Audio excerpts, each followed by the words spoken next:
Hello, everyone, and welcome to the very special report. My name is Daria. I'm the community developer for the Divsion 2, and today with me, Yannick. How Hello. are you feeling today? I'm pretty excited. Finally get to talk about Project Resolve and all the stuff we've been working on, so yes. Nice. As you can see, we're in a festive mood, Yep. wearing some festive decorations. And before we start, just a quick reminder that this is not a live stream where we're going to show new content. That's not about new gear, not about new season. That's why it is very special. And to explain to you what Project Resolve is, let's watch a pre-recorded video we made earlier this month. Hello agents. Announced Project Resolve, a comprehensive seasonal update focused on health and quality of life for the Division 2.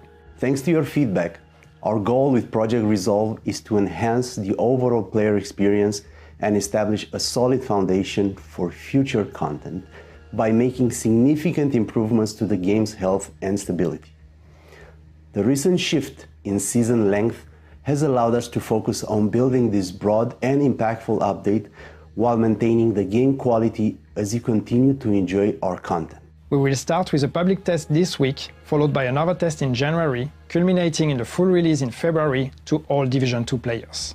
Project Resolve is divided into 3 key areas: stability, health, and gameplay improvements.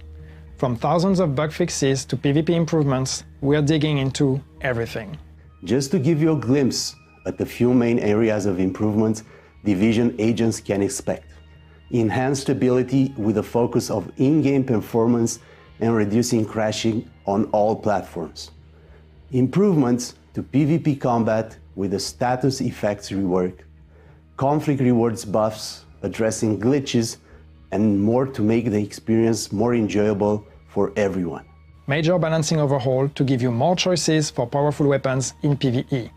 Expertise and optimization cost reduction to make upgrades more accessible. Changes to projects and global events to make them more fun and worthwhile. Quality of life improvements, including scaling open world loot crates with world difficulty and the ability to recalibrate directly from the inventory. And we have more you can find out about in our article linked in the description. Initiating Project Resolved meant our team needed to build a solid foundation, which has affected some of our previously announced plans.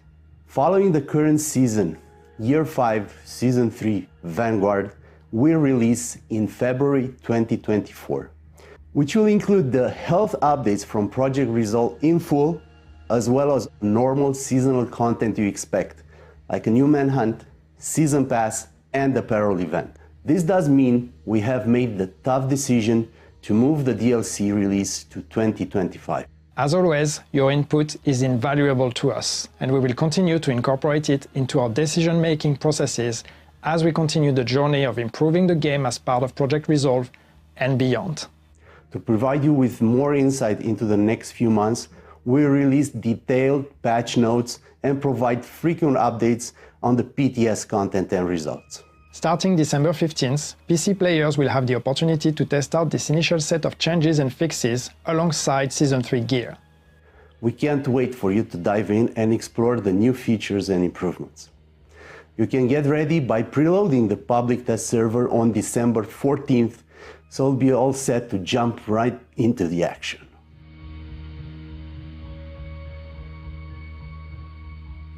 Thank you, Yannick, for in-depth explanation, and thank you, Radu, as well. So as you can see, Project Resolve is only possible because Massive and Bucharest Studio work together. And yeah, just spill the tea, give us all the details. Well, there's a lot to unpack here, but just, first, the context is just that. I mean, we all know the reality of what the day-to-day is in the game. We know that there are some challenges in terms of performances, in terms of stability, in terms of quality in general. This is feedback we've been receiving from all of you for some time, and that we see ourselves when we look at the game and when we play the game. So we've wanted for some time to make improvements, to really try to spend some time on quality and improving the game and fixing that. But this is only possible to make really significant improvements. We can only do that when we actually focus the entire team on this. And so that was the big decision we made when we started working on Project Resolve, was like, okay, let's put everything on hold, let's pause, and let's focus on improving the game.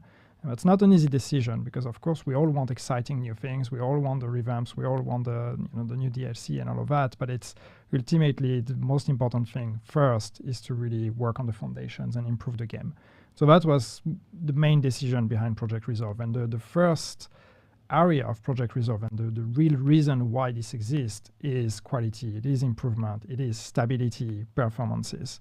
And then on top of that, we looked at all the things gameplay-wise and experience-wise that we can do that we always hear feedback of, from the players, and we're always like, yeah, that would be great, we would love to do that, but we never really have time to put this in any update. So we thought, let's take that opportunity as we are focusing the entire team on this. Let's actually go and revisit some of the things that we've been wanting to do for a while, that have been on top of our wish list, and try to spend some time making those improvements as well. So of course, that's PvP was very high on top of the list, but not just. Also a lot of things in PvE, really trying to remove a lot of the frictions you have when you play the game on a day-to-day basis. So yeah, there's, as we said, there is a lot in Project Resolve, and from a lot of different angles. But overall, I really hope that this is going to allow players to, learn to re-enjoy the game, to forget about some of the small frustrations and the small frictions, and really just enjoy the video game as it is. Yeah, and it's not an overstatement that there are more than 1,000 bugs. I know that it's even more now. Yeah, almost 2,000, yeah. Almost 2,000 now. So yeah, it's a very big improvement and groundwork to lay for the future improvements. Yeah. And of course, we're going to go into all the details. Like this stream is what it's all about, to give you a glimpse of what Project Resolve is.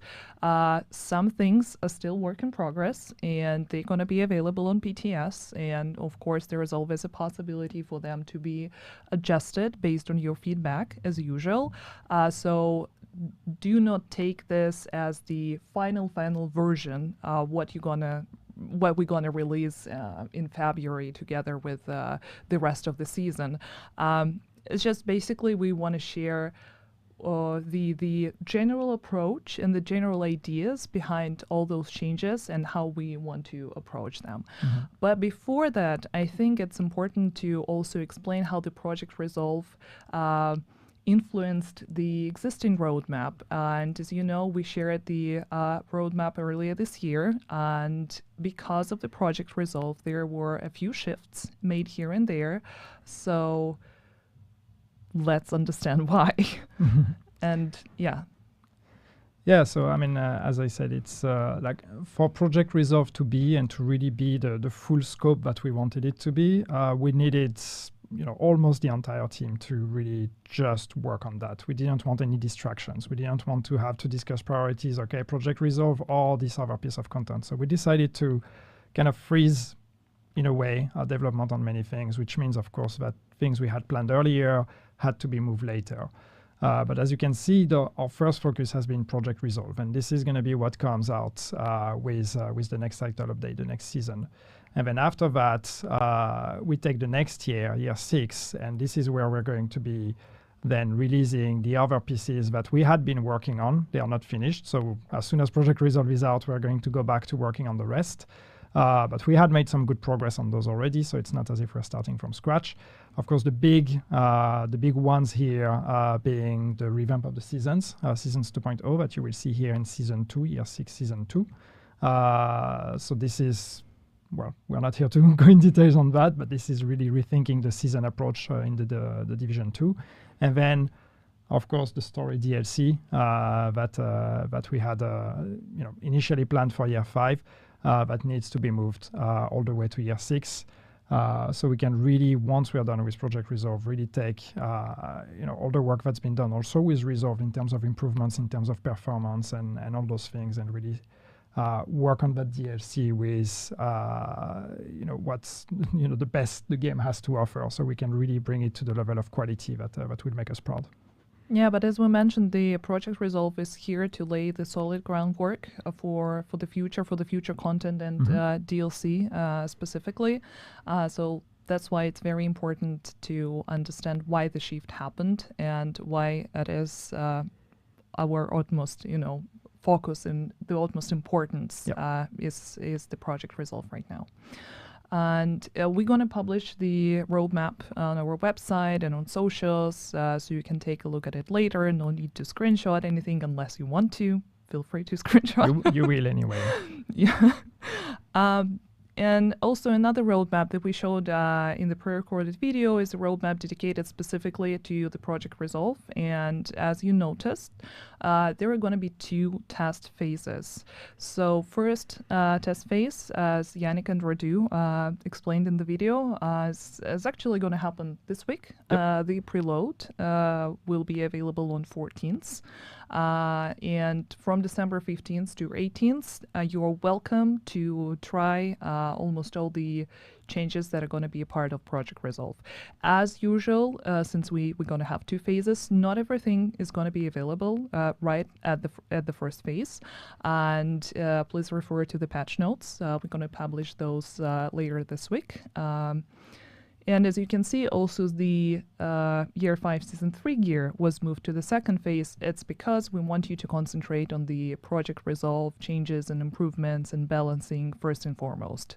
And then in January, we're gonna reconvince and collect all your feedback, make changes based on the feedback, and hopefully have a second successful test phase. And after that, the Project Resolve is going to be released together with the Season 3 Vanguard, with the rest of the gear, Manhunt, and pretty much everything that seasons are about. And of course, it's not going to be the end of it. We will continue monitoring your feedback. We will continue adding the improvements to the game. So basically, everything that you have to say about the Project Resolve changes, about the balancing, about the new features, about quality of life updates that are going to come with Project Resolve, please make sure to spare some time and test this amazing features on the PTS. Unfortunately, it's also going to be available only on PC, but for our console players, as usual, we're going to have the character template, level 40 character template. So if you're not a PC player but still want to take part in the test, you're welcome to download the client and have the pre-built character for you. Yep. And again, I think what's very important is to really state again that it's not just limited to Project Resolve. There are improvements that we have in mind that are going to come afterwards. There are things we're going to try in Project Resolve. You will see when we go through those changes. Some things that are more drastic than others. So we're going to be trying things, and maybe some of them I hope will be popular. Some might be less popular. So we will adapt afterwards. But it's really about, especially when we're thinking of like big topics like PvP. You will see there are some changes in here where I'm really curious and really excited to see what the reaction and the feedback will be. And in some cases, we're trying to be a bit bolder and see what kind of changes we can make. But this is the first package, and this is going to be an ongoing thing in Year 6 as well. Yeah. So as we mentioned, that's just a glimpse at what's coming, and then it's up to you to vote for the most popular changes. Press the button. Okay, but we talked a lot about what Project Resolve is, but let's get into details and actually. We haven't even started with the. Yeah, there are a lot of There's cards. Oh my God, some of them I even have an extra. They actually unfold because it didn't fit on one card, and there's like I don't know how many. It's of not them. even all of that. It's just look at that one. Oh, there's text behind. I shouldn't open it. There's text behind. It's not even the biggest one. If I lift it, look, there's text behind. I mean, I tried to be conscious and eco-friendly, so I did not print everything that we had. But then again, I have Yannick for that. He has everything memorized. he asked me not to say that specifically, but I know every detail of every single thing that every person in this team did. oops. No, I That's don't. probably. So I might make mistakes, but we'll be fine. Yeah, let's look at all the changes that we're gonna have and we're gonna discuss today. So main topics. I mean, it would just make sense to say that all the changes can be categorized under PvP and PvE specific changes, probably except for the expertise. That's why it's a separate line. But today we also just going to discuss status effects, conflict, dark zone, fixes to dark zone, balancing, global events, projects, quality of life update, game modes, new features, a lot of stuff. And that's just, a very general overview of what Project Resolve is. And first up, let's dive into status effects. Oh yeah. I know that a lot of PvP players were not very expectant of a lot of PvP updates to be shared on this live stream, and you guys It's are in fair. for a surprise. It's fair, but finally your time has come. Well, it's starting anyway. But yes, I mean, it's when it comes to PvP and when we started discussing, okay, where do we want to start to try to make PvP better? The main focus for us with Project Resolve in terms of PvP, it's at least the primary focus has been the PvP combat. It's been really trying to make encounters from player to player to feel better, to feel more balanced, and to allow to not it just be about whoever shoots first, but actually allow for counters and for opportunities to react and to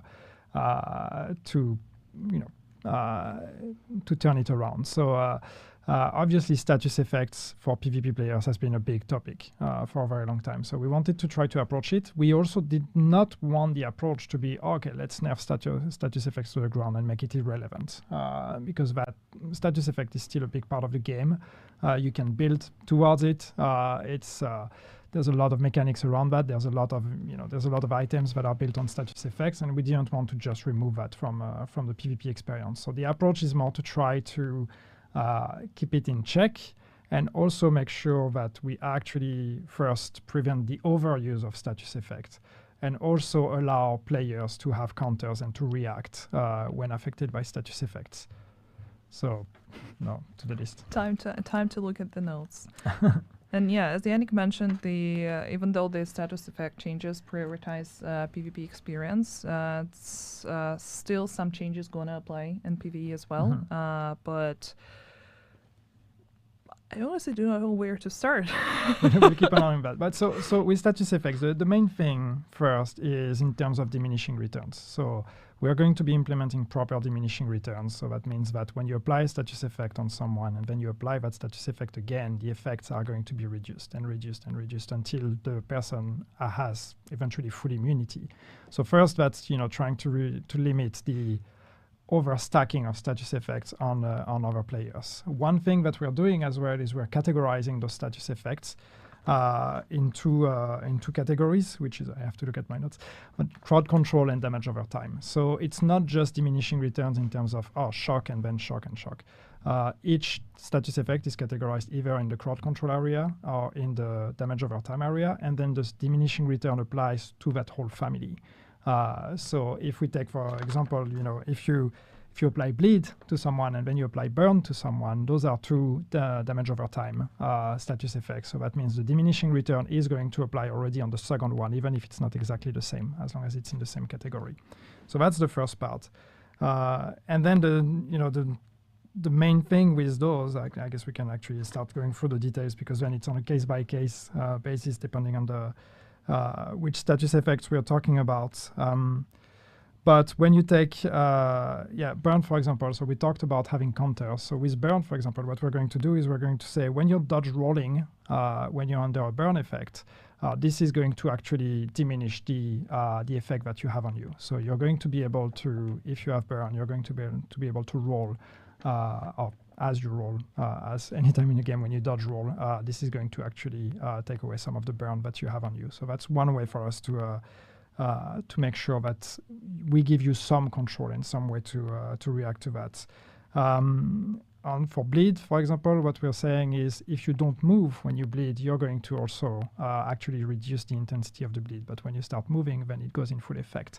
So these are just examples on ways we are looking at kind of changing also a bit the moment to moment in PvP. So it's really a game of like reacting also to what's happening. So it's no longer just, oh, I have a status effect, I'm going to die. No, there's the diminishing return, but there's also things you can do to actually try to counter that. And try to actually stay alive. One thing also that's going to be an important change in regards to status effects is that all the repair skills will now give you protection. So what that means is that with an application of a healing skill or repair skill, you're going to get 50%. Sorry, looking at my notes, I don't know the numbers. 50% hazard protection. So any heal effect is now also going to actually reduce the intensity of status effects and hazards in general. So that's also another way for us to try to make also the support and the healer role a bit more interesting and a bit more relevant in PvP and make heal in general more useful because until now it would have been just, like not necessarily great in PvP or because it's mostly just about shooting. So now hopefully this allows for another way also to react to status effect, especially as a team, and you can build your team towards it. And also it's important to mention that diminishing returns will not apply in PvE. So that's a PvP specific info. And also as an example, shock, for example, right, player will have slower movement to kind of make sure that they prevent from shooting, but it's PvP only, it won't apply in PvE. Yeah. And same for the Plague of Outcast, also going to be PvP only. Yeah. And so we're also looking at things like the booster hive, and we've kind of drastically increased or improved the booster hive, so it's really going to become a skill that is going to be more relevant in PvP and really allow you to get some protection. And there's also another change that's actually not listed in here, so I'm jumping to another category, but it's very relevant to PvP, is that now you're actually going to be able, if you want, to consume an armor kit and to get an instant heal of 25% of your armor. So you can still hold the button to get the hold action, and then you get the full armor. Or you can decide to, I'm not sure if it's double tap or what the control is, but you can choose to actually consume it for an instant 25% heal, which in PvP is also hopefully going to allow you to get that quick heal and roll your way out of combat and then turn the situation around. It's actually here. It even says that the bonus applies even after the animation finishes. So it was listed here, okay? It was here. But I can't read. Thank you for mentioning it. It's fine. So anyway, there's more to it.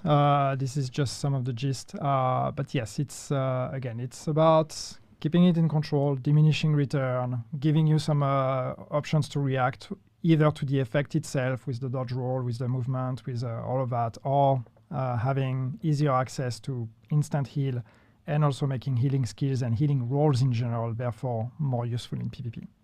Yeah, and even though we mentioned that these changes will primarily target PvP, we're still going to monitor their effect on PvE. Yep. And that's where your feedback comes in handy. But of course, that's just a general glimpse at what the change is going to be about.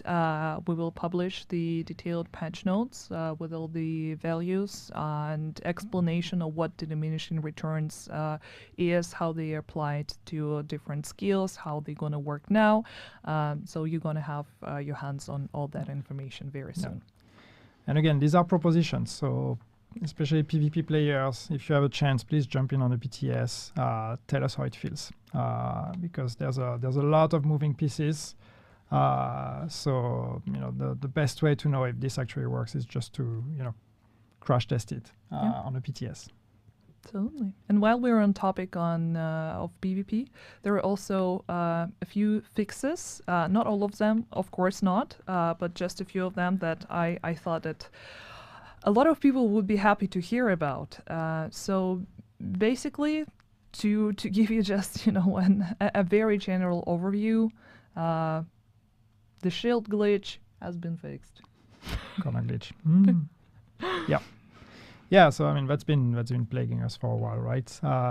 But the glitch that allowed people to use their shield to actually shoot through corners and through cover without being seen. We fixed it. We fixed several of them actually, because there's more than one issue here. Hopefully we fixed all of them. If not, please let us know. But yeah, hopefully this will be a thing of the past and no longer hiding behind cover and actually shooting through them. Yeah, and letter glitch as well. Was also targeted, and yeah, so whoever tried doing that, it's done. Your days are done. I'll try again on PTS. Tell us. Yeah, please do. You won't be punished for that, I promise. And also on the topic of other PvP changes, there were a few made in Conflict and Dark Zone. And let's start with Conflict.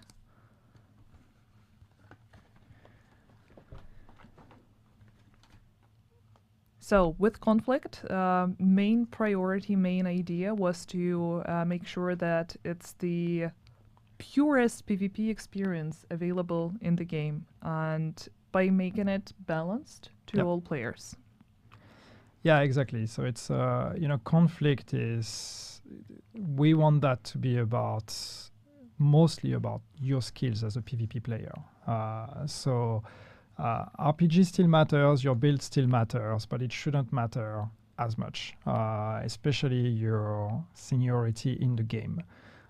So the most drastic change we are doing in Conflict is that when you enter Conflict now, we are going to take away your shade bonuses and your expertise bonuses. These will be brought down to 0.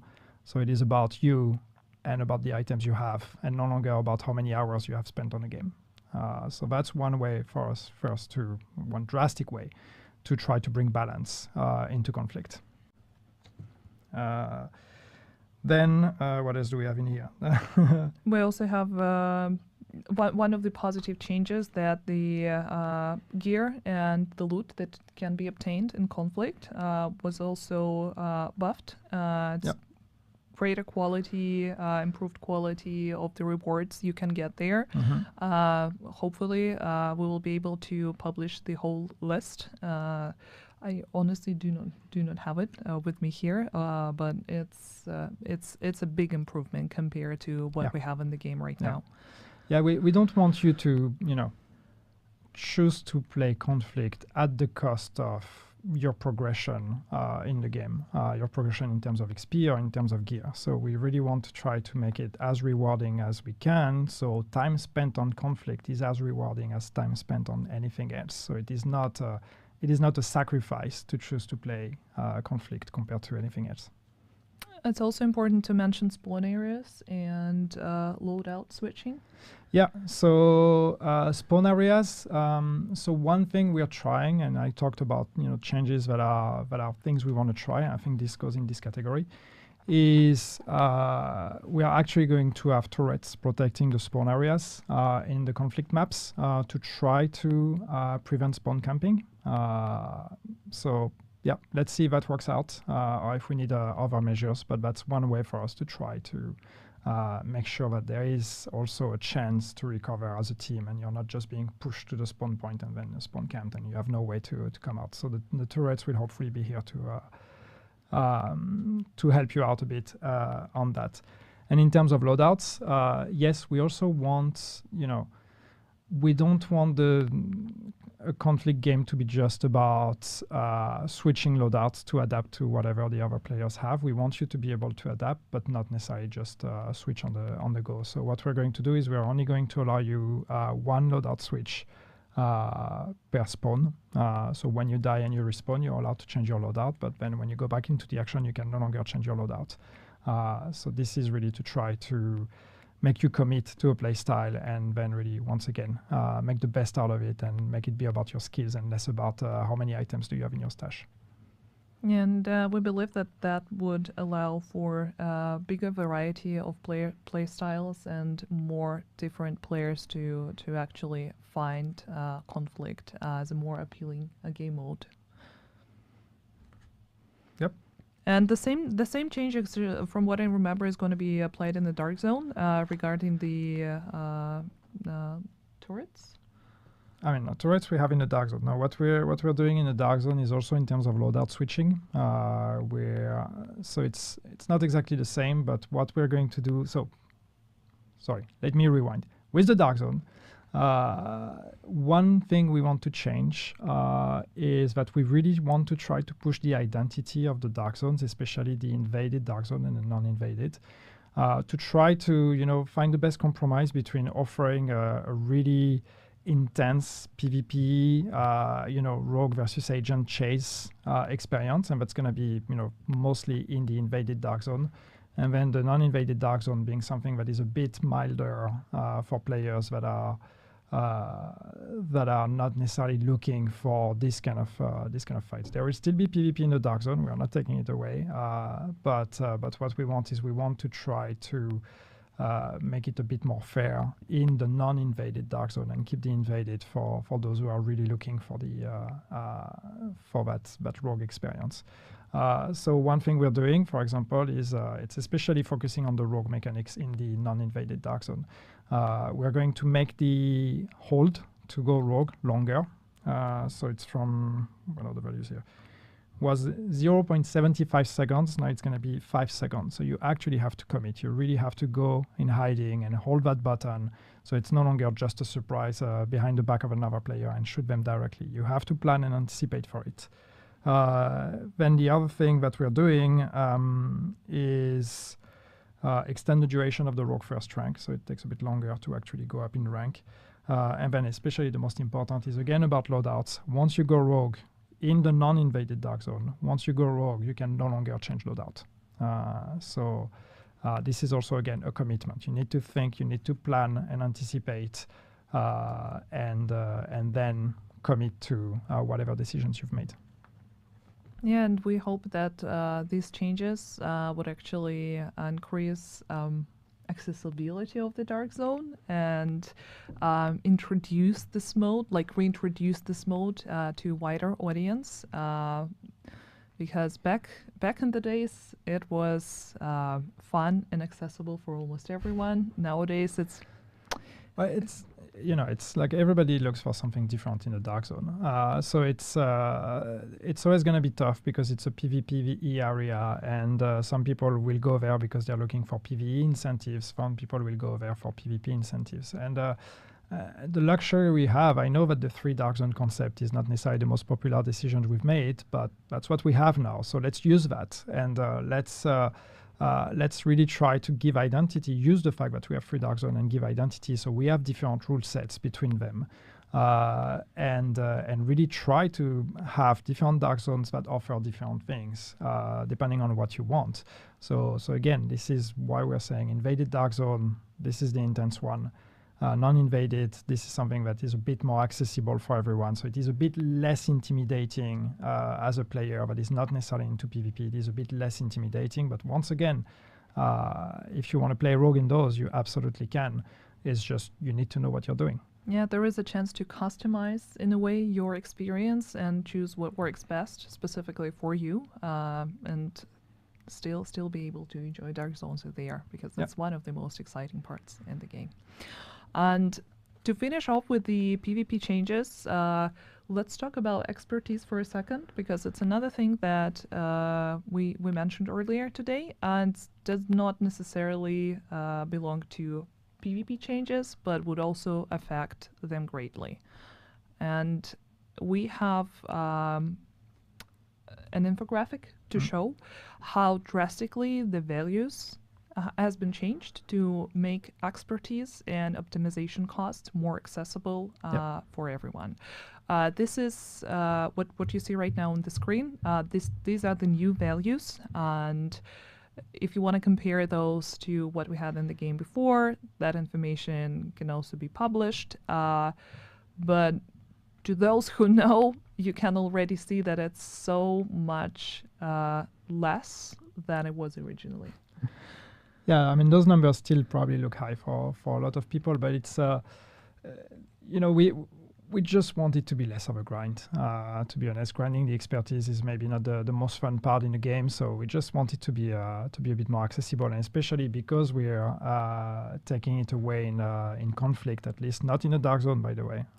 This change to reduce expertise and shade levels to 0 is only in conflict and not in dark zone. But now that we have that kind of in check, we're happy to make the expertise progression a bit faster. So it is less intimidating, less of a core that you have to do because of this grind. So we drastically reduce those costs. Yeah, and that's. I don't think that there is more on that to say. We. Once again, asking you to try out these new changes on the PTS in the end of the week. And the next big category and the next big topic that we want to discuss today is balancing. It's not only going to be about weapons and talents, we're also going to discuss how it's going to affect the gear. Those cards, by the way, are absolutely not in the right order. So I apologize if I'm just like constantly looking for what is Daya talking about? Where is that? Yeah, that's my fault. But here comes one of the biggest lists. I remember doing stuff like that in school whenever there are like long history conspects and you need to write everything down and there is not enough space and you just keep gluing some. So the weapon balancing changes. Yeah, that's a lot of stuff. And it's a very small font, like super small. I need to squint my eyes to check those. Do you want to read all of them? No. I mean, that was your idea, right? To have everything just in case. Let's just talk about what the general buff balance pass was aimed at. Yeah, so the idea is and I mean, that's in general what we want to do is balancing anyway, but it's like, let's look at everything that is underperforming. Let's take, like, we don't want to nerf the stuff that is powerful, because if it's, it's powerful, it's fun and people like it. So we want to, limit as much as possible, like taking that fun away. But instead, let's look at everything else and try to make everything else just as fun and interesting. So it's really not about giving you more power, it's giving you more options. And so we looked at every weapon in every category or every weapon family and just looked at, okay, what kind of quick buff can we make to that weapon to actually give it more identity and also bringing it up closer to the power level of the best performing and the most popular weapons. So that's why this is a long list, because it's, again, it goes through every single weapon, and we're not going to, go through all of them, but it's in terms of weapon damage, in max size, in RPM, in, all kind of changes, depending on weapon, depending on which one it is. There are changes in here that are going to, impact all of them. Assault rifles, LMGs, submachine guns, rifles, marksman rifles, pretty much everything. And I think the most important part is also that exotic weapons, third attribute, will now be reconfigurable. Yeah, that's something we've done more with the last exotics, and it was fairly popular. So yes, with Project Resolve, you're going to be able to recalibrate the third attribute of every exotic weapon in the game, which is cool. On the other hand, we know that it means that a lot of you are just going to be, going damage to targets out of cover. Because that's probably the best stat out there. This is something we have in mind, and this is something we're going to look at as well in terms of the value of those attributes and making sure that the other options are also interesting. It's not listed in here because I don't know yet if we will manage to make it for Project Resolve, but just want you to be aware that we know what the consequence of that change will be. But still, let's see how creative people can get with being allowed to change the third attribute of an exotic weapon. Yeah, it's gonna be interesting. And another thing that I think important to mention here, that since intention was not to overbuff some exotic and named weapons, and certain buffs from the weapons that these named and exotics are based on may not carry over. So that's why we're going to publish the whole list for you to look through. It's not necessarily going to mention all the named and exotic weapons too, but just to make sure that we are not making some weapons overpowerful, but changing the base weapon and then applying that to the named and exotic as well. Yeah. I mean, is there, if you want to read I was trying to see which ones stand out, but I'm just going to give you some random ones, right? But like F2000 replica and the shield splinterer in the process are going to get plus 50 RPM, plus 10 max size. That's one example. The military P416 and custom P416 Glory Days Eagle Bearer, plus 50 RPM. In LMGs, Iron Lung actually getting a plus 10% weapon damage. Stunner LMG, Quiet Roar Blue Screen, plus 20% weapon damage. What else do we have in here?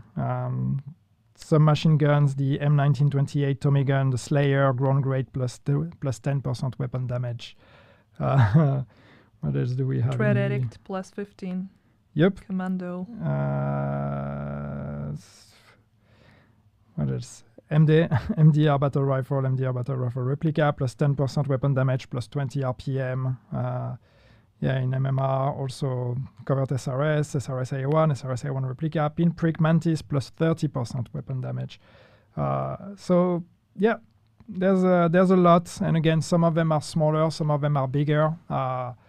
So again, all of that will be on the PTS, and the full list will be published as well. So you can go through that, make your own mind, try them on the PTS, see if we went overboard with some of them. Maybe we'll see. That's what the PTS is for. But again, it's what taking the time to actually focus on improvements gives us. It's really doing a general pass on everything to really try to bring everything up.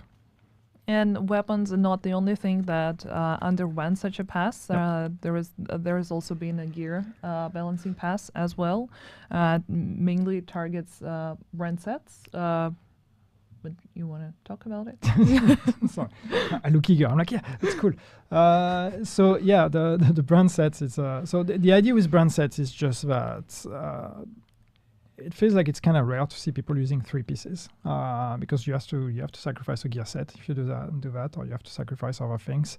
And usually the 3 piece is not necessarily that interesting. So what we wanted to do with brand sets is really make sure that we reward the commitment to a brand set. So if you're going to use 2 pieces or 3 pieces of a brand set, like those bonuses should be worth it. So what we did is we did a general pass on the brand sets to make sure that the 2 pieces and 3 pieces bonuses are actually better. So we are not changing the first piece. I think none of them has their first piece changed, but it's, again, big list of changes. Waiting for people to screen grab that. That's what I do. But yeah, if you look at, I don't know, what can I pick here from? Let's go with Empress. When you pick the one that didn't have a change to the 3-piece bonus, but Empress, for example, the 2-piece bonus is going to go from 10% skill damage to 20% skill damage. If we take, whatever do we have in here? Bellstone gonna get the 48% incoming repairs as a third. As a third, yeah. Gilagard, no change to do 1 piece, but the second piece goes from 10% health to 20% health. The third piece goes from 1% armor regen to 3% armor regen. What else? 3 pieces on Habsburg Guard gonna give you 20% status effect. Yeah. Fenris is going to get a 30% weapon stability on 3-piece instead of 20. What do we have as well? Petrov, 30% ammo capacity instead of 20% on 3-piece. So again, some of them get their 2-piece bonus increase, some of them don't. And then most of them get their 3-piece bonus increased as well. We're not changing, except for Empress. Yeah, we're not changing the bonus, we're just increasing them.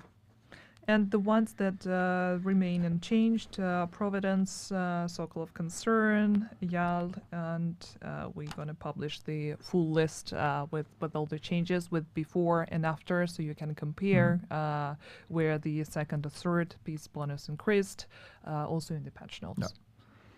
And it's going to be fun with the Ninja Bike to see how people actually combine that and So like the game. And that's not it. We still have talents. Oh yeah. Talents balancing. Where is that? You can have my cards if you want. I don't know. Not in talents. I made sure to place everything in I'm at order. the wrong- I don't know I'm at the why wrong place. mines are in order. I'm at global events. I'm at the wrong place. Now I have mine.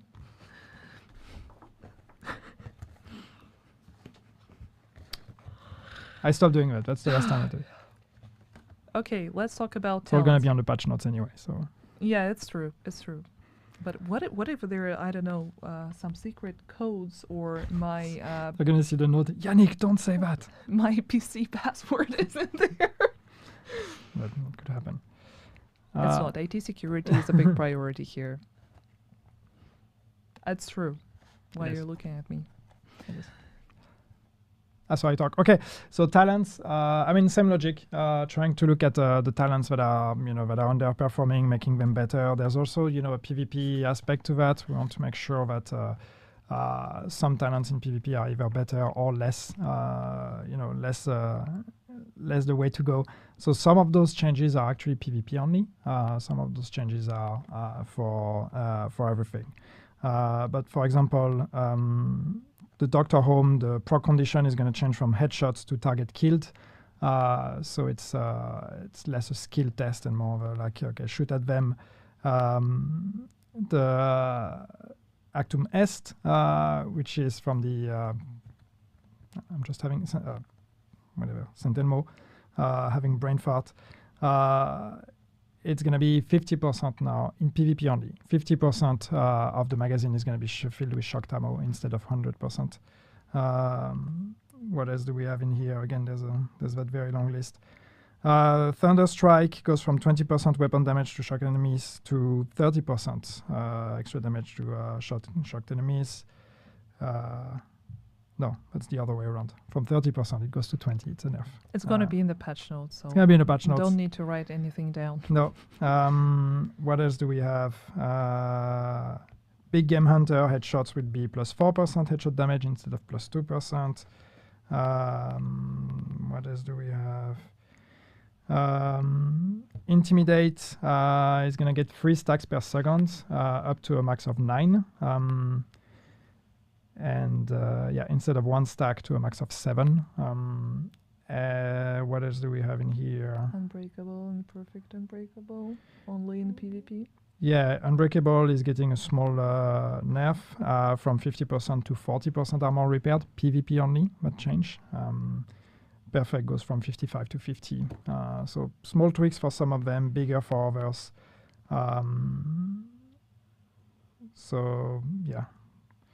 Foundry Bulwark, also Process Refinery. Increase makeshift repairs. This text. Sometimes it's hard to read the talents in our game. But it's going to... So increases makeshift repairs from 25% over 10 seconds to 35% over 10 seconds instead of 20 to 30. So we're increasing makeshift repairs and also the process refinery. I should have started with makeshift repairs, would have been easier. But anyway, there will be patch notes with all those details. I think that's enough to just give a general glimpse and the feel of it. And also a change that is very important for PvP is the Technician's linked laser pointer is going to have its duration reduced from 20 seconds to 6 seconds. So that's a big one. No longer just 3 pulses on everyone, but last forever. And I guess that's pretty much what. There was a blank. I was like, what's next? The plan. What's next? We still have a few topics to discuss. I just wanted to summarize everything and say that's pretty much it for the balancing. And thank you so much for giving us the reading comprehension class. Just confused everyone even more. Please do not rate his reading comprehension skills. But whatever. We also want to give you an update on the global events, projects, quality of life updates, and new features. But we'll start with the global events, and it's also a huge list because we actually targeted all of them, apart from your favorite. Golden Bullet is not here, but there is a reason for that. And as you can see, that's a very, very low. You don't have it. I have it somewhere. I'll find it. I'll start then. So the main idea behind it was to all the improvements for global events were aimed to make the rest global events, apart from the Golden Bullet, more fun and engaging, right? And basically what we wanted to do is to leverage the success of the Golden Bullet and try to apply it to the rest of the global events. So basically all of them underwent some changes here and there. There was also a huge list. Did you find yours? Good. Yeah, I found it was misleading because it's printed on both sides, so I thought I didn't have the whole thing. Yes, that's... I sound very critical. I'm not criticizing Daria's methods, by the way. I'm just... we haven't rehearsed this so much. So. Next time, I'm just going to print everything on A2 or A3 format and just, put it on the walls here. So I'm just old, Can't read. But I think we can also just give a glimpse of a few changes here and there. Like, for example, for Guardians, we wanted players to be more aggressive when engaging with angels and take more risks. That's why when killing an angel, in addition to restoring armor to full, 50% of total armor is going to be added to the bonus armor. Same thing for Guardians, increased damage buff from 30 to 50% because the previous damage felt a little bit underwhelming, so we just buffed it. Yep. Polarity switch. Let's see. Changed max stacks from 5 to 4 because it took too long to reach the full stacks, and we just decided to make it a bit easier. Also changed the damage bonus per stack from 20 to 25% to compensate for the last stacks. And killing an enemy with the right polarity will reload your weapon. Do you also want to? Yeah, and the thing with polarity switch is just that also it's no longer going to be on hitting an enemy, but if you hit an enemy of the wrong polarity, you're going to lose stacks. Now it's actually going to be on killing that enemy. So we are actually allowing you to make mistakes and realize that you're shooting the wrong enemy. And it's just when you kill them, if you actually are shooting the wrong one, then you're going to lose stacks. And as we said, if you kill the right ones, you get an auto reload. So the idea is just to really, with polarity switch at least, was just to really make it first more forgiving, more impactful in terms of bonus, and especially also less of a reload fest, where suddenly, when you're in the flow and you're hitting the right enemies, but then you need to reload because you're out of ammo, and then you were in mindset of like, okay, I'm yellow, I'm going to shoot yellow. You have to reload. Oh, wait, no, I'm blue. And so now it's going to reload automatically as long as you're playing it right. So it's really for us to really keep you in the flow of like having the right targets and playing the right colors. Yeah, there, Hollywood, triple explosion range. Hollywood is easy, more explosions, bigger more explosions. Triple explosion damaged. Explosions generate signature ammo and grenades at your location. And that was one angle with Hollywood, was also that it should be the signature weapon global event.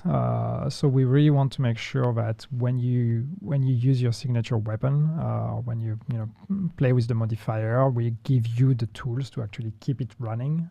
So it should really be the one where you're playing as much as possible, almost all the time, with your signature weapon being out, because that's what it should be built for. It's all about spectacle and big destructions.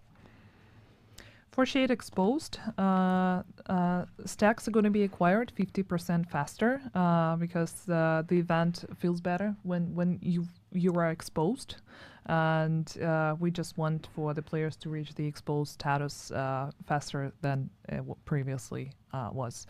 Also double pulse radius, because sometimes it used to miss the enemies, and now hopefully it's going to be more reliable. 65% damage instead of 1015% damage from pulsed enemies. Non-pulsed enemies still deal full damage. Yeah, it's just really to try to get you in the flow of getting the getting the effect faster, getting the stacks faster, releasing those stacks, being more generous with what you get out of it, and really again more forgiving. Yeah, that's just more fun. More fun. And with the animated, it's also explosions, triple explosion range, and increased explosion damage by 50%. And also we increased the enemy headshot weakness by 50%. Yep. To kind of incentivize you to go kill for them, the kill them with headshots, let them explode, and then let them die from their own explosions. It sounds way meaner than it's supposed to. It's supposed to be about fun, but it is fun. But talking about other fun things, global events are not the only thing that underwent changes. There was also a big pass on the projects, and there were also at least 3 cards. One of them, do you have yours? Somewhere. Just take mine. Here is the project. Yeah, you have them. Yeah. Okay, here it is. Yeah, there are just 3 cards. This is how many changes the projects underwent, and basically the idea was to make the projects more worthwhile, more interesting, more engaging, and that's why some of them are going to receive new rewards, better rewards. There are also going to be some updates to conditions as well. Do we want to just, give some sneak peeks? But the general intention with projects is that, especially when you take the daily projects, for example, like it should be like when I log into the game and I don't really know what to do, like it should almost be your first reflex is to open the project and see, okay, how can I get some quick stuff? If I'm just gonna play 20 minutes today, the daily project should be your way to go, and it's not the case today. So we really wanted to boost that because they're controlled. You only get only a certain amount of them, so it's easy for us to make them generous and make sure that this is an easy checkbox thing to do when you're starting your session. So it's really about making them not too tedious to complete and make sure that they are really rewarding. So it should be a no-brainer to do the projects when you're planning your session. So, for example, talking about daily projects, more rewards were added to the projects at the base of operations. And, for example, small amount of exotic components, named items, and equipment items as well. That's something that was not there previously. Let's see what else we have.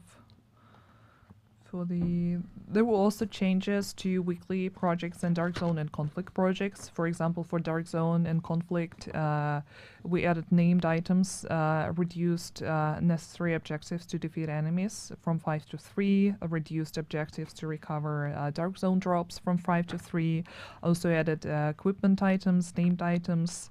For weekly projects, for invasion projects, added 3 new items, a few exotic components, exotic cash, so you get the gist of it. More loot, more rewards. Yeah, and a bit more accessible, a bit easier to complete the project and get the rewards. So yeah, also the full list, since there's a lot of stuff, I don't see the need for us to just recite everything and to read, because obviously we can't read. But yeah, you will get the full list in the patch notes. And the few last things that I wanted for us to touch on is the quality of life and new features. And I think we can start with the quality of life. And there were very significant changes made to the loot system and inventory system. And I think we can talk about loot crates first. The main change, and that's one that's been asked for a very long time, is that now all the loot crates in the world are going to scale to the global difficulty settings of your map. So if you put your map on heroic, your loot crates, all of them, the one that's right next to the safe house, or the ones anywhere in the world, are going to scale and give you heroic quality loot. So hopefully, no longer purple loot when opening boxes, and this is a way for us to try to send you back into the open world. We already did that when we looked at the XP rates and made the XP more rewarding in the open world, but we wanted the exploration and the opening loot crates in the open world also just as rewarding. So now it's all going to scale proper. When you play heroic, every box you open is going to be a heroic box and no longer just some weird loot. Yeah, that's a big one. And also there was the mod space, because it's being cluttered needlessly and there's a lot of stuff you have in it, and basically the idea was to make the skill mode inventory management more manageable, more efficient. Yep. So now each bonus can only be owned once, and the value of the role gonna update when a better one drops for you, and basically it's going to make it so much easier for you to go through it and understand which mode is better.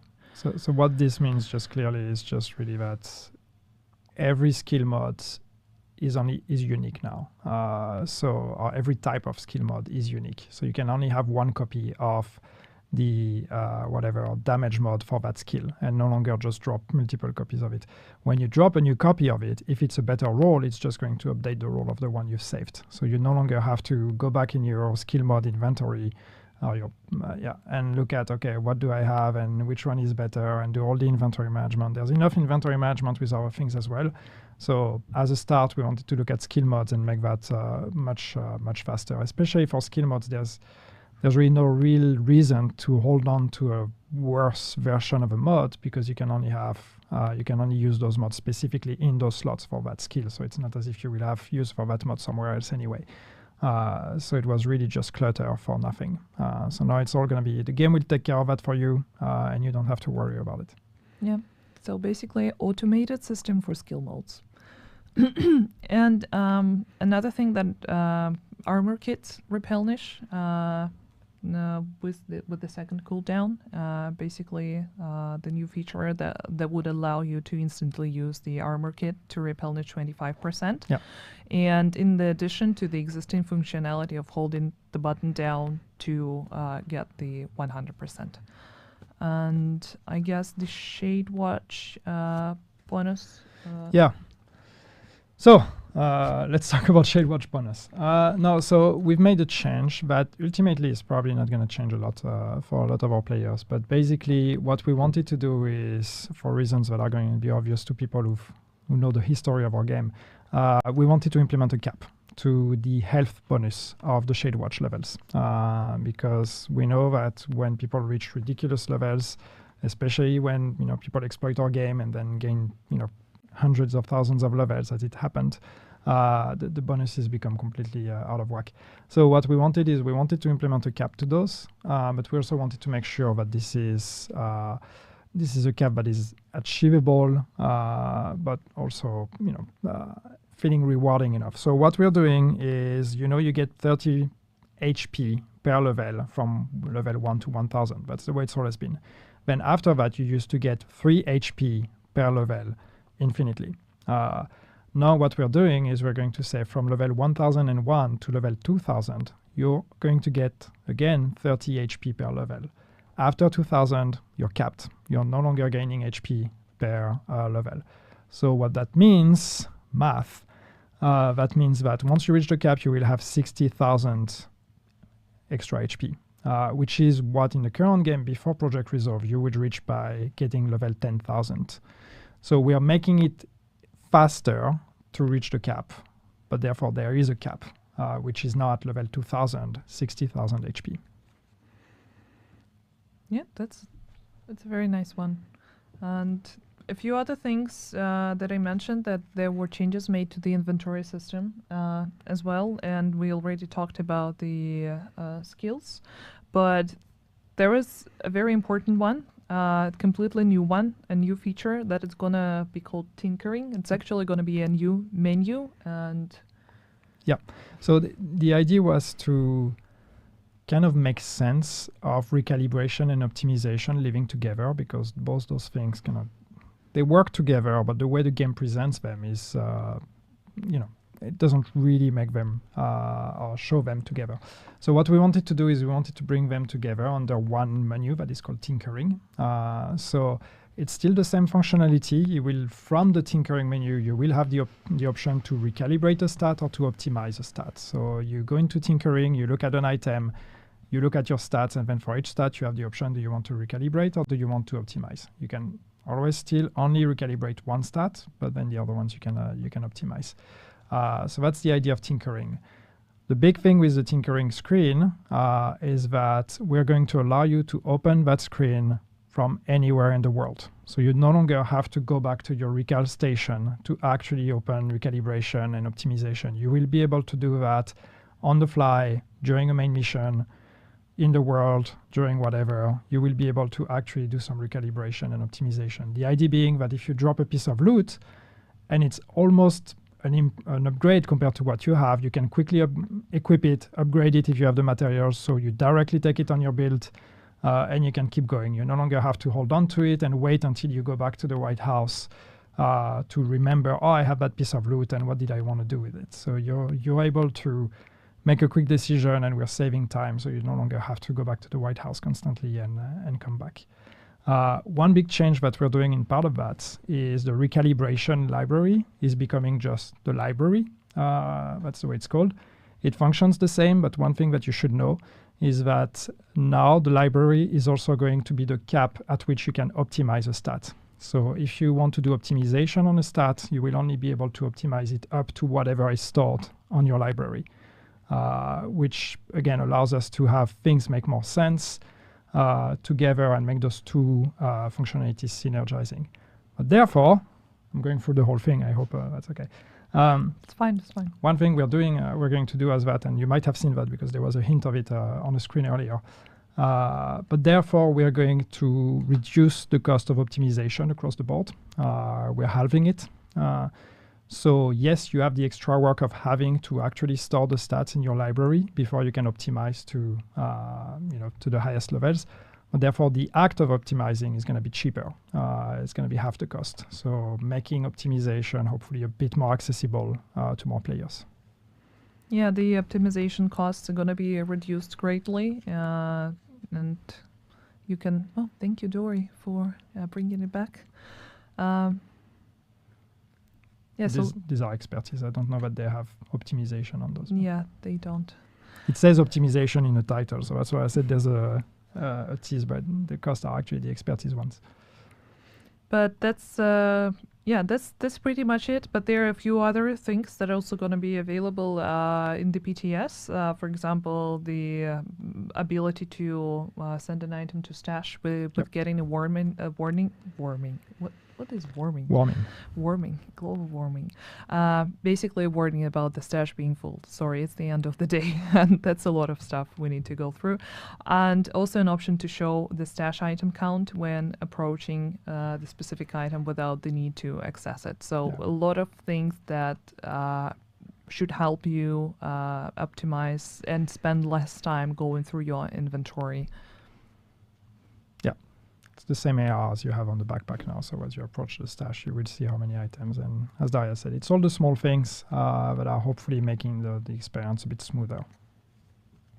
No, but I think those improvements overall, like combined together, they really provide a much fresh take on the inventory management and the inventory system. And I guess to a lot of people who just don't want to spend so much time, because we all have work, we'll have families, we just want to come home, enjoy the game, and do not spend time sorting out the stuff that we got on the previous runs. That's going to help a lot. If you're like me, if you play and then you hold your loot and then you log out thinking, I'll deal with it later, and then you log back in and you forget to do your inventory management, and then you go into a mission and then you can't loot anymore. That's all of us. You're still going to have to do that, do your inventory management, but some steps are actually going to be at least a bit easier. And these, there's more things we have in mind and we want to do with inventory management. I don't want people to get the impression that this is our answer and everything is going to be fixed. No, these are improvements. this is a step, and hopefully there will be more coming in the future as well. Yeah, absolutely. Because that's also a thing that we mentioned in the roadmap, that it's not like Project Resolve going to happen and nothing will come afterwards. It's going to be a few gradual steps towards the final goal, but we'll talk about it more in the future. And I guess the last thing that we want to mention, last but not least, it's the game modes. And there are just a few smaller things that wanted to outline. Like, first of all, optimization have been implemented to all the 3 game modes that we have in the game right now, Descent, Countdown, and Summit. And we believe that those changes would lead to enhanced stability and performance improvements overall. So please do let us know how it feels with all those improvements in the PTS.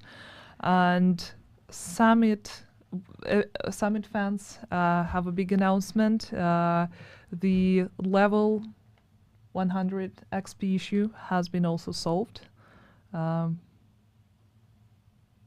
Yeah. Why you're looking at me as if it was? We're fixing the XP issue of Summit. So it's for those of you that have been gaining a lot of XP by using that. Sorry, you have to find other ways. And then the last change. Sorry, maybe you wanted to say it. I'm diving into it. No, please do. It's the Descent. Yeah. Yeah. So to Descent, there's one significant change we're making, and it's there's 2 changes we're making. But the first one is that we are going to introduce a talent rotation to Descent, because the main issue is just there's a lot of talents in Descent, and as we add more talents to the game and we add them to Descent, the pool gets more and more diluted, and it gets harder and harder to actually get the build you want, or to get the talents that are interesting. So what we're going to do is now there will be a rotation, and so not all talents will be available all the time. It will be pools of talents that are going to be available this week and then next week. And I say week, I don't even know if it's weekly, I don't remember. But there's going to be a regular rotation of the Descent talents. So hopefully that means curated talents. That means easier to, on specific rotations, get the builds you want. And also on other occasions, if the rotation is not what you usually play with, maybe discovering new play styles, but through a curated list of talents. So that's the first thing. And the second thing is we have done a pass in terms of session length in Descent to try to make them shorter.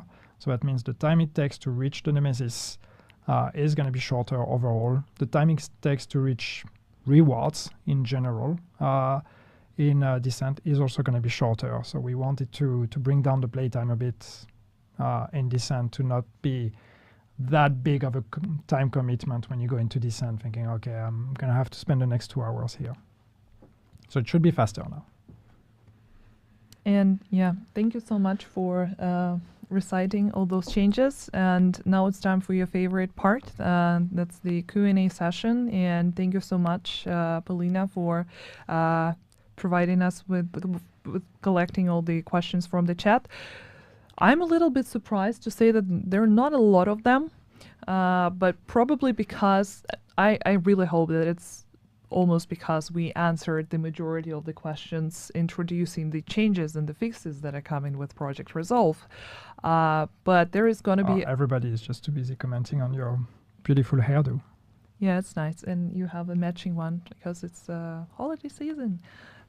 By the way, if you do not know, there is a holiday event, Winter Project, right now available in the game. There is still time up until the January 9th, and there are a lot of new items you can grab through this project, apart from the items that we brought from previous years, including the Yulmust mask, because people were asking about it last year, so it is available in the game right now.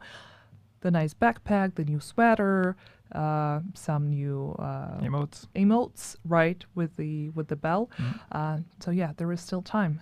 But enough about Christmas. Let's talk about questions that you guys have, and let's start with the PvP. Will the issue with the cheaters be addressed in Project Resolve? Yeah, we're going to implement the line of code that says cheaters equal no. Cheaters is, I mean, cheating in general in the game is something that we always look at. And I know some people won't believe me, but we are always implementing improvements to our cheat detection, and we are banning cheaters on a daily basis. We're just not bragging about it because that's not the way we do. But that doesn't mean it's perfect. Yes, we know cheating is a thing. We are working on improvements, some for Project Resolve, some for later in terms of detection, in terms of how do we prevent cheating or how do we detect cheating when it's happening. We are also investigating on Cronus Max and see what we can do about it. No promise, but this is something we're looking at, and we're fully aware that we can do all the improvements in the world in PvP. If cheating and abusing the game is still a thing, then PvP is never going to be a good experience. So yes, we are committed to making those improvements and to trying to always make the situation better when it comes to cheating. But at least I don't want people to think that we're not doing anything, because that's not true. And also, a lot of this work is done thanks to your reports. Whenever you encounter cheaters, and if you can grab a video where it's visible and easy to understand that this person is cheating, and you're submitting those to Ubisoft support. I mean, a lot of people tag us on social media. Unfortunately, that is not how we deal with cheaters.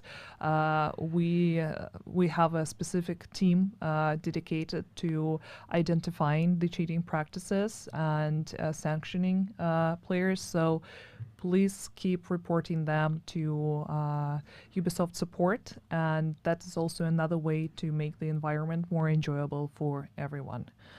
And if you're cheating in a game, just don't be a dick. Go play something else. Beep. It was supposed to be. No, but that's correct. Two other questions. Is the invaded Dark Zone going to be more rewarding? Yes, that's also something we're looking at, making invaded Dark Zone specifically more rewarding. So more details on that, but yes, that's part of the package. Will the expertise be removed from Dark Zone? I don't think we discussed it. No, we mentioned it. No, the change to expertise and shade levels is only planned for conflict. Please, let's have that conversation. So far, we want to keep it in a Dark Zone because the idea is conflict is where the PvP balancing is happening. This is where we are implementing normalization to make sure that everybody has a chance, no matter if you've played the game for 2,000 hours or for 50 hours. We want people to have a chance to compete in conflict. The Dark Zone, on the other hand, this is the PvPvE experience where we think it's okay if you spent a lot of time in the game and you are by definition more powerful than another one, you deserve to, have that power be represented in the Dark Zone. So far we don't plan to implement the change to taking away expertise and shade levels from the Dark Zone, but please do give us feedback.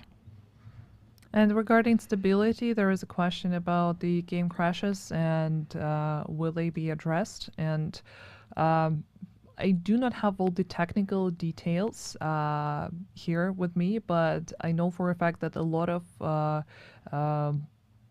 things that were implemented in the game were actually aimed at making the experience more stable and reducing the crashes.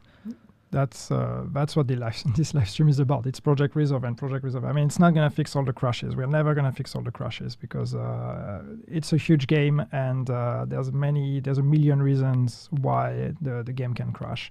But there's been a lot of improvements and a lot of fixes in Project Resolve that hopefully, for most of you, are going to make the experience more stable.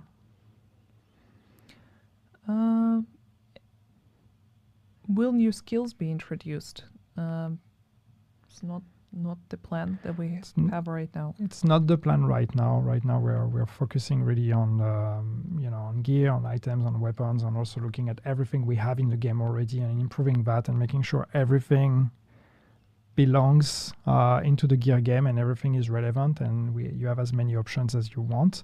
And then, in the future, if we want to explore new skills, maybe. But right now, this is not a priority for us. There's a lot of skills already, so let's make sure they're all equally as fun and as rewarding and as powerful before we start adding new ones.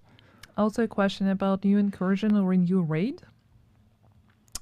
Well, we're not here to talk about future plans, so do give us feedback. Tell us what you want in the future in the game, and we'll see. A question about the specialization, and is there anything about the specialization on this update? Not specifically. No, there's no specific change. I know that a long time ago we announced the specializations revamp, and we put that on ice because what we had was just it's one of those things that you put design on paper, you put ideas on paper, and you're like, yeah, that sounds great, and then you implement it. And then it just doesn't work. And the initial proposition we had was one of those. Like we worked on it, we implemented the first version, and it just absolutely didn't achieve what we wanted it to achieve. So we've put it on ice. One day, hopefully, we will get back to specializations and revisit them. But this is not the plan right now. So no specific changes to specializations in this update.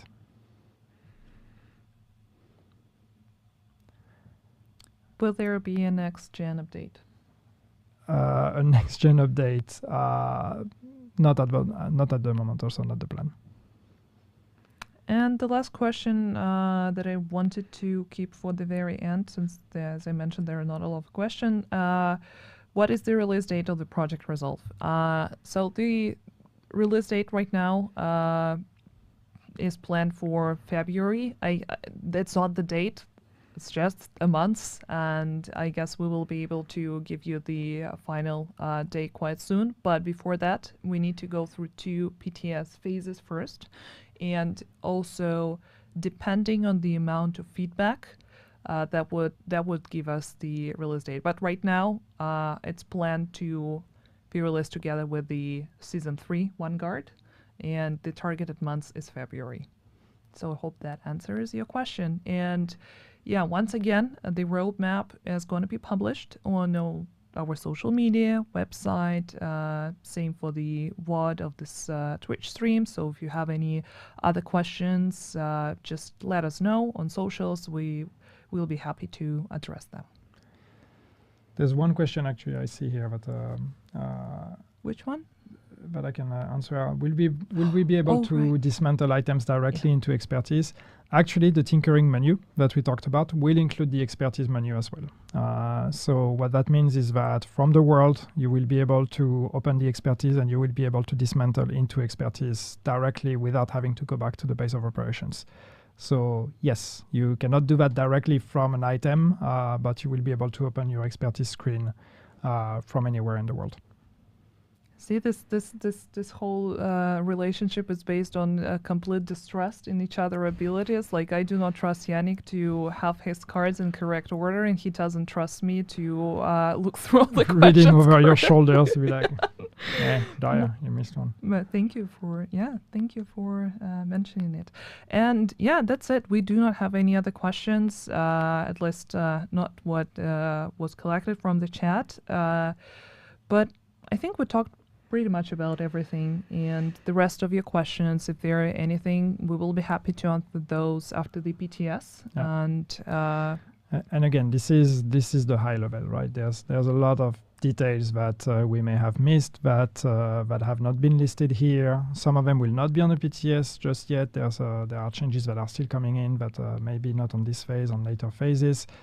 Some of the stuff we talked about might not be on this PTS, but it will come later. So this is an organic process. And again, there is more to Project Resolve than just what we listed here. But these were the main changes we wanted to highlight. Yeah, just a glimpse at what's coming, and more information is going to be available soon. Do not forget about the PTS preload on 14th, and then the PTS is available from 15th to 18th of December. That's the first phase. The second one is going to be in January, and of course, we're going to update you about all the dates and timing when it's closer to the date. And before we go, we actually want to thank you for sticking with us through a very special report where we didn't show anything new, no new gear, no new features apart from what we discussed regarding Project Resolve. Thank you so much for being here, for having trust in the team, and we're going to continue relying on your feedback in the future, and we're going to be waiting for you on the PTS. Thank you so much. Give us feedback. Hello agents. Today we're happy to announce Project Resolve, a comprehensive seasonal update focused on health and quality of life for the Division 2.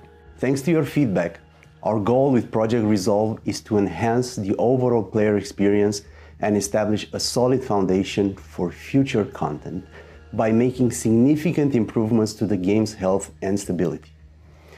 The recent shift in season length has allowed us to focus on building this broad and impactful update while maintaining the game quality as you continue to enjoy our content. We will start with a public test this week, followed by another test in January, culminating in the full release in February to all Division 2 players. Project Resolve is divided into 3 key areas: stability, health, and gameplay improvements. From thousands of bug fixes to PvP improvements, we are digging into everything. Just to give you a glimpse at the few main areas of improvements Division agents can expect: enhanced stability with a focus of in-game performance and reducing crashing on all platforms. Improvements to PvP combat with a status effects rework, conflict rewards buffs addressing glitches, and more to make the experience more enjoyable for everyone. Major balancing overhaul to give you more choices for powerful weapons in PvE. Expertise and optimization cost reduction to make upgrades more accessible. Changes to projects and global events to make them more fun and worthwhile. Quality of life improvements, including scaling open world loot crates with world difficulty and the ability to recalibrate directly from the inventory. And we have more you can find out about in our article linked in the description. Initiating Project Resolve meant our team needed to build a solid foundation, which has affected some of our previously announced plans. Following the current season, Year 5, Season 3, Vanguard, will release in February 2024, which will include the health updates from Project Resolve in full, as well as normal seasonal content you expect, like a new manhunt, season pass, and apparel event. This does mean we have made the tough decision to move the DLC release to 2025. As always, your input is invaluable to us, and we will continue to incorporate it into our decision-making processes as we continue the journey of improving the game as part of Project Resolve and beyond. To provide you with more insight into the next few months, we'll release detailed patch notes and provide frequent updates on the PTS content and results. Starting December 15th, PC players will have the opportunity to test out this initial set of changes and fixes alongside Season 3 gear. We can't wait for you to dive in and explore the new features and improvements. You can get ready by preloading the public test server on December 14th, so it'll be all set to jump right into the action.